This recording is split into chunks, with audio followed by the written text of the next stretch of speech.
Hi, I'm Mike. And I'm Dave. And this is Nfgeeks. Oh yeah, always talking about our favorite thing in the world. Love. And the Myers-Briggs. That's right.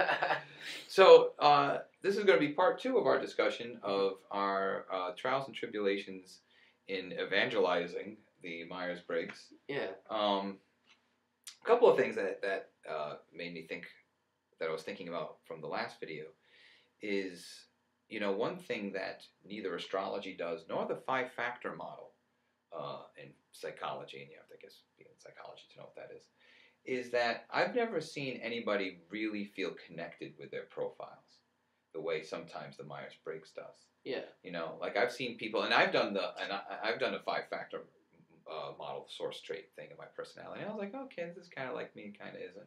And people sometimes respond that to astrology. Yeah, like, oh, I guess I'm neat, I guess I'm this, I guess I'm that. Mm-hmm. But I've had people do their Myers-Briggs and then read them their profile and see them gasp.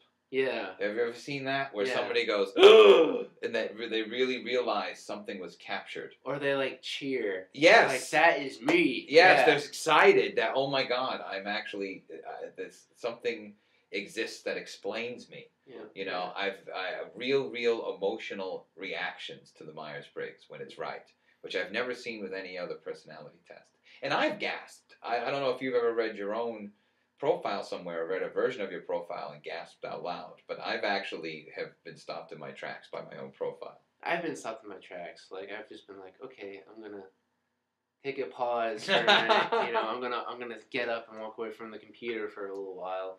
Like, yeah, it is accurate, and I think that's what motivates at least me to evangelize it.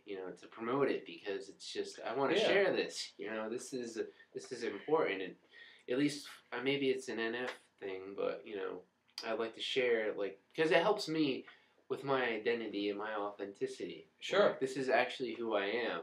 Like, I'm the letters and the letters are me. There's a great, like, Taoist, mutual causal relationship. Yeah, pretty much going on. And I feel like, now that I know more about it, I'm more than happy to wave the INFJ flag,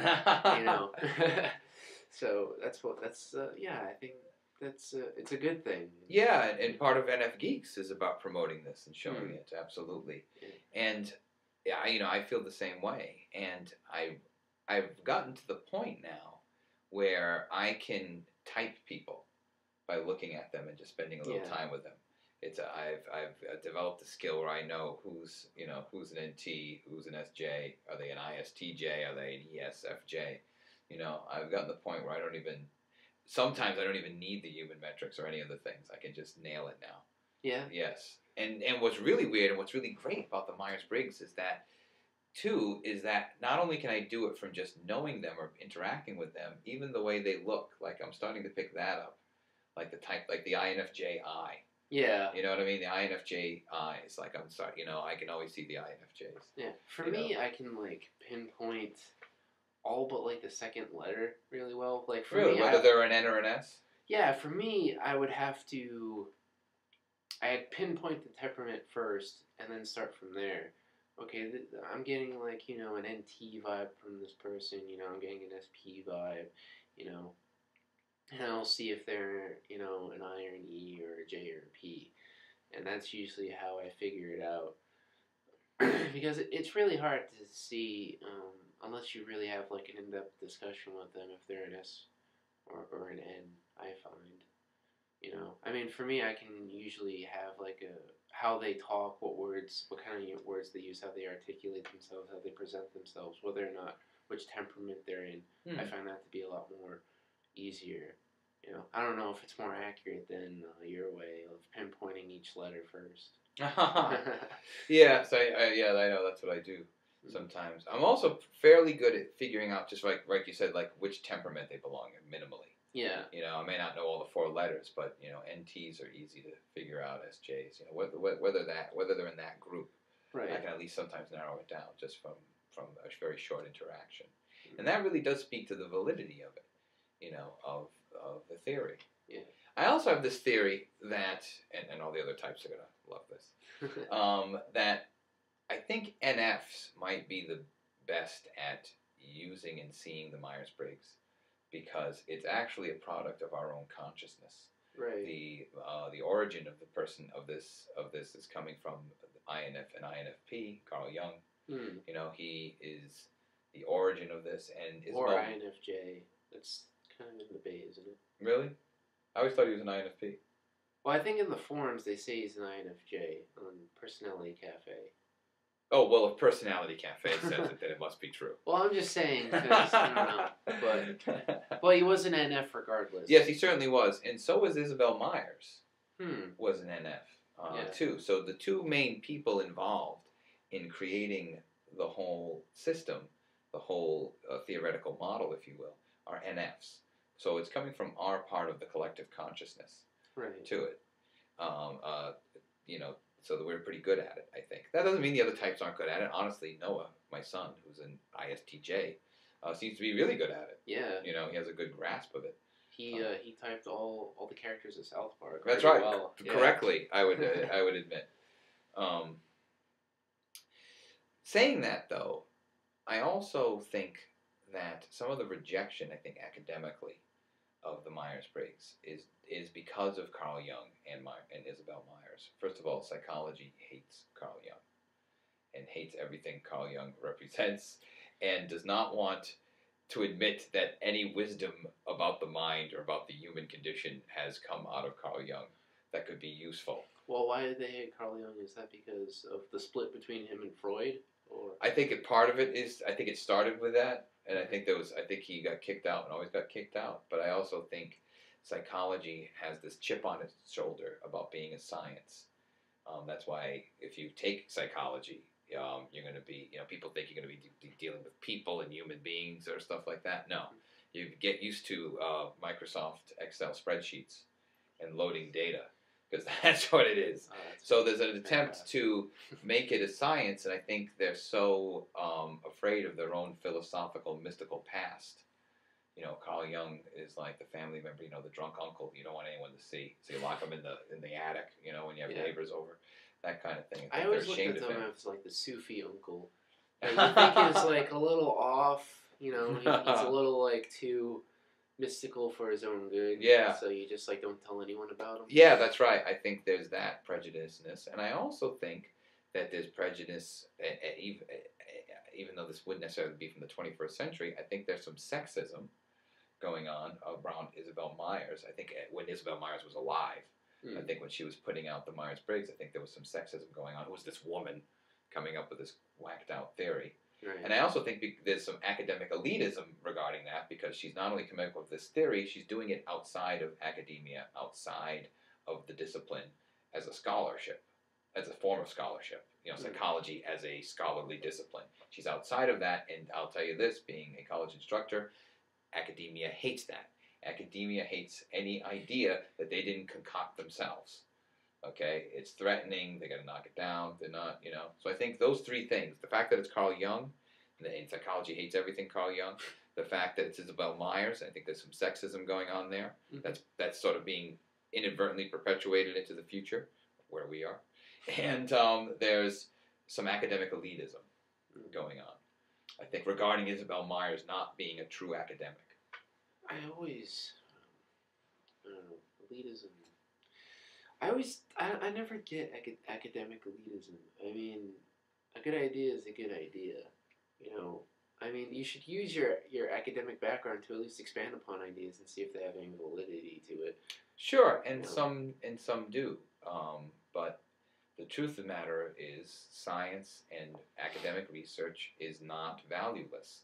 It thinks it's valueless, and it promotes itself as valueless, but it isn't. Because the people doing the research are not valueless. They're invested. They're personally invested in the outcome. Okay, to be a part of academia, to be part of the secret club, get to wear the secret cloak, get to wear the special hat. There's a special hat. Of course, there is the PhD hat, the great puffy hat. It's a special hat.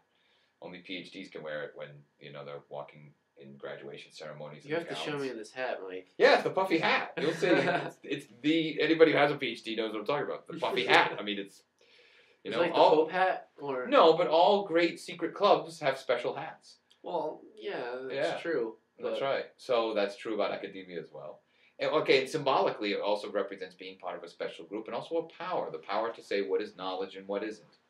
You know, and then all the privileges that come from having that power. So sometimes new ideas within academia itself become a threat to academia or academics because, you know, let's say you've spent 25 years producing research and publishing research on, you know, the 5-factor model of personality.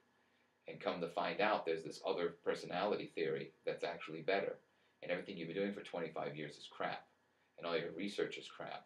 Right. And, you know, you might not be the chairperson anymore. Or you might not be, I mean, you'll still have tenure, but you certainly won't have the prestige. Academic research is not valueless because the individuals involved have an absolute stake in the outcome in terms of the perks of their lifestyles, if nothing else. I know that's a little cynical, but it's true.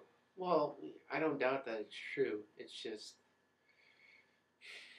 I don't know. I always have this ideal, you know, being an idealist and NF and all that. Yes. But it's just like, you know, you should, I don't know, everyone works together to strive, you know, for something. I'm wrong. Aristotle slapping me in the face saying, no, welcome to the real world. Yes, I have to admit, I'm laughing because when I started grad school in psychology, I also had this ideal. I thought this was good. I thought grad school was going to be like Plato's Academy, and we were all going to be sitting under these, you know, ionic columns and togas with our fingers pointing up at the sky, talking about the idealized forms, and this is what grad school was. And new ideas. That's right. Collaborates. That's right. You know, I didn't know it was going to be this incredibly mundane, tedious repetition of work with statistical programs, simply to validate why we should have statistical programs, and no other reason. Yeah, psych majors enjoy. Sounds like fun. Yeah, it's a misery. It's an absolute misery. For sure. Well, it was for me. It may not be if you're an NT and you love that stuff. Well, someone has to love it. Yeah, it's around. That's right. Have you ever faced any full-blown hostility over the Myers-Briggs, like in-your-face hostility? Well, define hostility, because I felt passive-aggressive behavior towards it. Passive-aggressive in that I was explaining it to someone else who asked about it, you know, and I was just giving them like a short summary of what it is, and if they're interested, I could send them the test, and you know, I could feel the look of someone behind me, and I'm like, oh, this person isn't digging it. So, and of course, it was one of those people that, you know, thought it was complete crap. So I felt passive aggressive behavior, but I've never felt like in your face hostility. You know, the downward finger of criticism. No, I've never felt that much. Oh, that's pretty good. Well, it'd be nice if everyone was, you know, open-minded, but not so much. No, it's true. Yeah. It's true. I too haven't faced, I can't say I faced real hostility where people were mad at me about it. But I've, like I said, I've lost dates. I've lost dates with women over it, you know? Yeah. Some people were offended. Like, I've, like, emails where, like, I think it's inappropriate for you to ask me that, like, it's just your Myers-Briggs, you know. Like, you take all those tests on Facebook and you can't... Yeah, I know. Exactly. You know, which Care Bear are you? Yeah, that's much more, you know, important. And they post it, oh, I'm the pink one. If there is a pink one. I don't know. Yeah. Is there a pink one? I don't know if there's a pink. Aren't they all pink? They're Care Bears. You think we'd know as NFs. It's just they sort of represent us, but... I don't know. I hardly know all the Lord of the Rings characters' names. Like, the actor who played that blonde elf. Orlando Bloom is Was the it actor. Orlando Bloom? That's the actor. Oh, well, we couldn't figure out the name of the elf. That's right. That's, yeah. So, if anyone knows it, comments. There you go. Or we could just look it up after this. But, yeah, but we'll be lazy. Yeah. Well, if also if you have comments about your own misadventures in talking about the Myers-Briggs, we'd like to hear them. Yes. And share them and let you know that you're not alone. A lot of people have given us crap about it in one way or another, and I think everybody gets crap about it. So let's share in our stories. Yes. All right. So with that, I'm Dave. and I'm Mike. Take it easy.